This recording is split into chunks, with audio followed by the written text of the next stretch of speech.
Having either destroyed, relocated, or relegated the Indians to non-person status, America, at nearly 100 years old, found itself with no native mythology. As a relatively young nation, it found itself lacking the mystique that long histories had given the countries of Europe. As a result, the myth-making machinery of 19th century America created a suitably heroic archetype in the cowboys of the Wild West. The image was indeed often a grand one of undaunted cattle drovers living a life of reckless individualism, braving extreme elements and fighting off Indians. There were also the heroic lawmen dueling with 6 guns in the streets at high noon. This was the powerful image that first appeared in newspapers, then dime novels, and later in television and movies. The code of the cowboy was so strong that it affected and influenced political leaders from Teddy Roosevelt to Lyndon Johnson to Ronald Reagan. But was this image accurate? In actuality, the heyday of the cowboy only lasted about 20 years, from 1867 to 1887, and as is often the case, it was neither as glamorous nor as dangerous as it's often portrayed. The streets of most modern-day cities hold more danger and death than the famed cow and mining towns of Tombstone, Abilene, Dodge City, or Deadwood.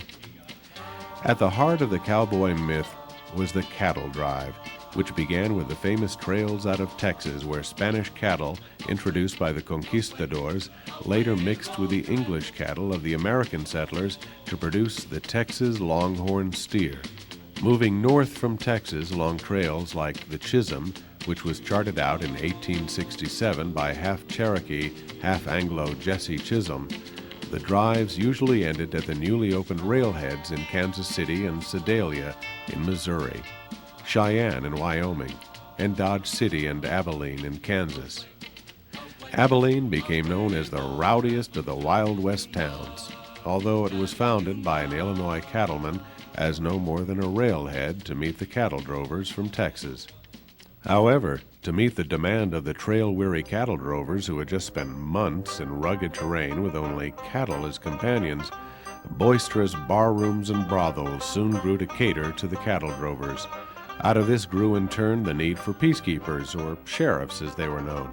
Tales of men such as lawman and gambler Wild Bill Hickok, who actually only shot 2 people while presiding over Abilene, one of whom was another policeman, and outlaw Jesse James were being brought back to Easterners as legendary, larger-than-life characters, both their characters and exploits wildly exaggerated and fictionalized. Another such character was William H. Bonney, who was only 21 when he found himself in what would be his last gunfight. A young Irishman from New York City, he was intrigued by the prospects that the West held. By the time of his death, he was alleged to have committed as many murders as he had years and was one of the most notorious outlaws of the Wild West. He was Billy the Kid. By as early as the 1890s, the glamour of the Wild West had begun to fade. Cattlemen bred hardy steers that could survive on the northern plains, eliminating the need for the long drives. Initially deplored as an evil tool of squatters and dirt farmers who destroyed the concept of the open range, the advent of barbed wire in 1874 enabled cattle ranchers to close off huge areas of land, whether they owned it or not, and thus turned cattle raising into big business.